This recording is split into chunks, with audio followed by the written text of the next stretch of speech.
the sun climbed higher into the clear morning sky, the fleet of Harald Hardrada and Thorir the Hound cut through the gentle waves, bound eastward. Their route, a well-kept secret among seasoned mariners and warriors alike. The journey to the rivers of the east would be long and fraught with danger. Their destination was a place where the waterways wound deep into the heart of the land, leading to the mighty river that would guide them southward toward their ultimate prize, Miklagarðr. Though no one spoke the name of the northern settlements they would pass, all aboard knew the landmarks to watch for and the harbors to avoid. Harald's flagship led the way, its wolf-headed prow gleaming under the sun.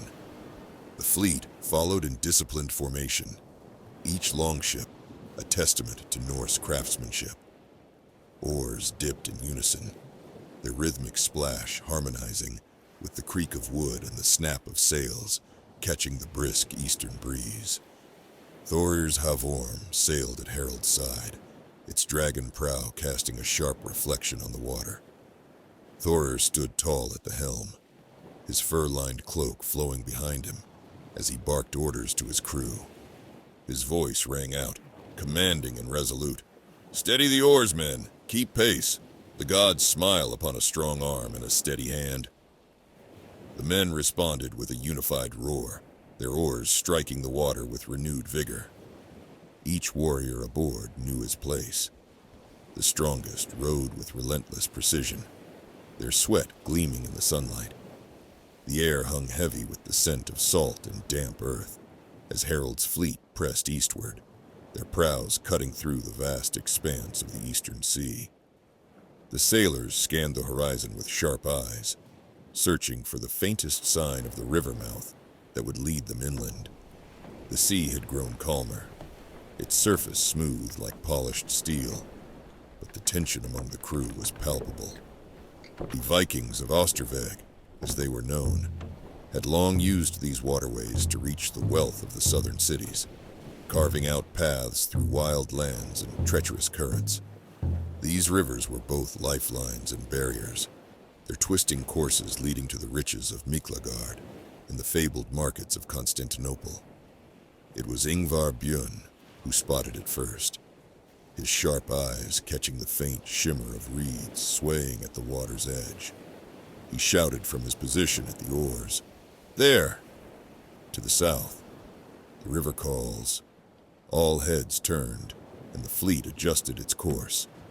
The wide mouth of the river came into view, its dark waters spilling into the sea like veins from a beating heart. Trees lined its banks, their gnarled branches clawing toward the sky, and a faint mist curled above the surface, giving the place an air of quiet foreboding. The men bent their backs to the oars, their muscles straining as the longships surged forward. The sound of wood slicing through water filled the air, mingling with the cries of seabirds overhead. As they entered the river's mouth, the currents shifted, tugging at the ships like unseen hands. The rivers of Austerveg had opened their path.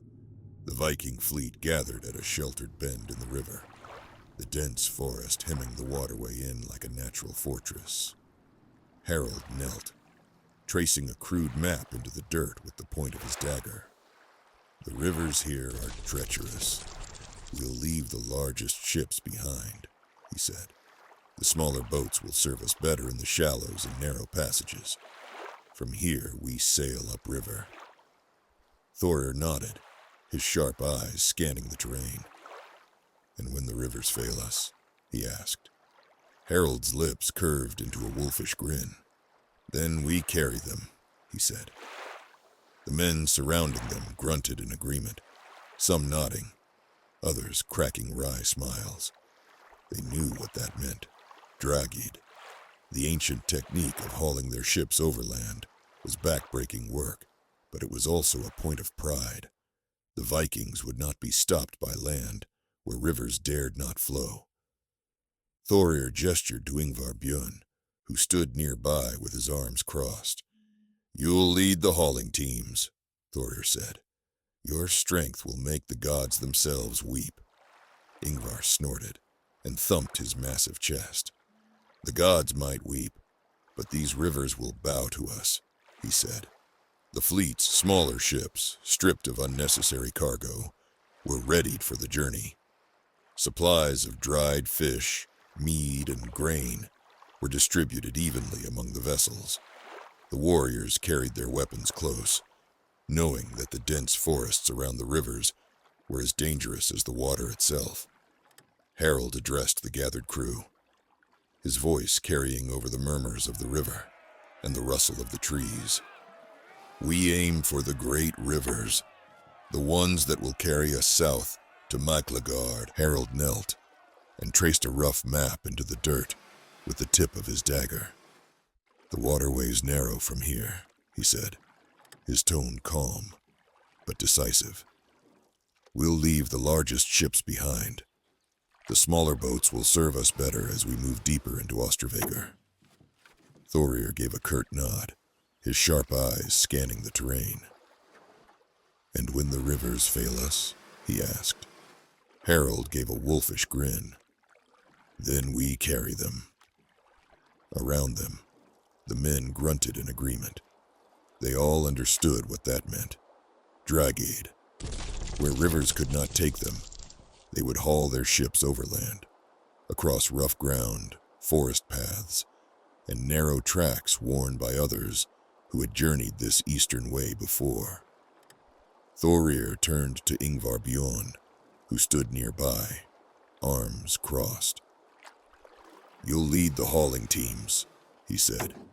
Your strength will shame the oxen. Ingvar thumped his chest and snorted.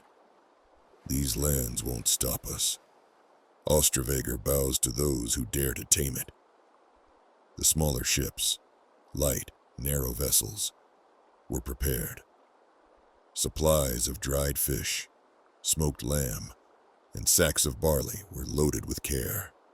Axes were wrapped in cloth, shields lashed down. Every man packed his gear, knowing the journey ahead held dangers of a different kind.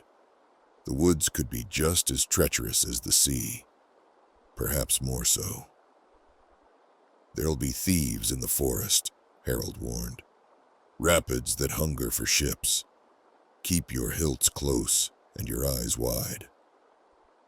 A shout of agreement rose among the men. Oars were raised, shields struck. The river waited. Harold looked eastward, thoughtful. Others have gone before us. Men who carved cities from the wild. Holmgard, Gardarikit. We follow their path, and we'll leave our own behind. The small boats slipped into the winding river, moving like shadows between the trees. The oars dipped silently. The water barely stirred.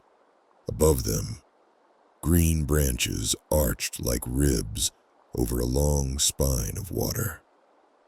There was no wind, only the quiet rhythm of paddles and breath, and the creak of wet wood under strain. The long ships had been left behind near the river's mouth, too wide, too heavy. These smaller boats were built for inland travel, for swamps and shallows, narrow bends and reed-choked waters. Each man carried a pack. Few spoke. This was not the sea, and they did not treat it like one. At the front of the lead boat, Thorir sat forward, silent, watching every bend. His hair was tied back roughly with a strip of leather. He hadn't shaved in days. His eyes never stopped moving, searching for something, though even he wasn't sure what. Behind him, Harald sat mending a strap on a shield, slow and focused, humming under his breath. Next to him, young Ingmar chewed dried meat, eyes darting toward the tree line, as if the branches might reach out and drag him away. This river, Harald said finally, I don't trust it. Thorir didn't answer. Far off, something barked. A dog. Or maybe a wolf. The sound came and went without echo. By midday, the boats passed a narrow clearing. 2 fishermen stood knee-deep in the shallows, drawing in their nets. At the sight of the Norseman, one dropped his catch and stumbled backward. The other froze completely, staring straight at them. Not with hate, but something older. Something closer to awe or dread. Harold raised a hand in greeting and called out in careful Slavic, "We come to trade." Neither man replied. One turned and ran. The other remained, rooted in place, as if movement might invite something worse. The boats moved on, quiet as ever. Later, someone began to sing, low, almost under his breath, a rowing song from home. No one joined him, but for a few minutes, the oars found a rhythm, a comfort of sorts. They stopped before dusk, pulling the boats ashore beneath a grove of crooked birch. Fires were lit, but only small ones. They ate in silence, some alone, others in quiet pairs. The forest loomed behind them, not hostile, just watchful. Thorir stood at the edge of the water, staring into the current.